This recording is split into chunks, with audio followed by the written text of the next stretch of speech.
Tani kalojmë te pika 4. Do shohim gjonat elektrike edhe interiorin e makinës. Tani në varësi të modelit ka disa tregues të vegjël që na tregojnë se si është mirëmbajt makina. Tash ca modele u fshihen shumë kollaj këto të xhamave ose këto të kondicionerit.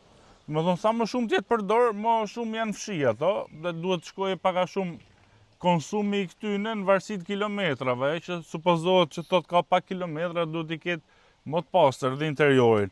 Ose këto pedalet, ato që kanë si të konsumume këto dhe ndrohen, po të mos jenë ndrume, ato që kanë të konsumume shumë, kanë kilometra më shumë, edhe tapetat. Tani, mirë është me provu kondicionerin, apo në aftof tamam si që duhet.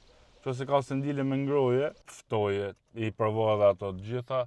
Nëse ka masazh, provo masazhin, fryet, gjitha gjonat elektrike që ka i provo. Kjo i ka me ngroje, po jo këto që ka vu. S'është shembulli më i mirë këtë rast, se ja ka heq originalet ai. Kompjuterin e bordit, tash çfarë nuk nigjojmë, ka raste që edhe ja bllokojnë atë çekut motorit, ja heqin kroskotin, i vënë letra aty nuk duket.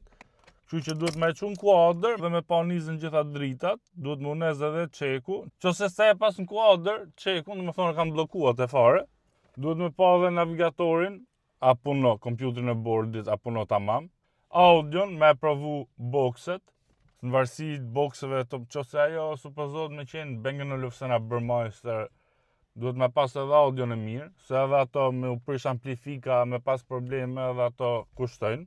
Qofse ke OBD2-sh, edhe të thjesht me pas, mirë është e provo e lidh, edhe të shef qa probleme shka qa gjonash, se mirë është mi pa që në këtë fazë gjonat, pa shku në servis, akoma që ta kontrollosh, mos me hum ko, edhe vetës edhe ati robit tjetër, në qofse të përshtatet makina të knaq që në këto momente, gjë makinë është ndryshe nga tjetra, po duhet me pa gjitha butonat, gjitha opsionet, duhet ta kryjnë atë funksionin që supozohet kryjnë për atë punë që janë bo.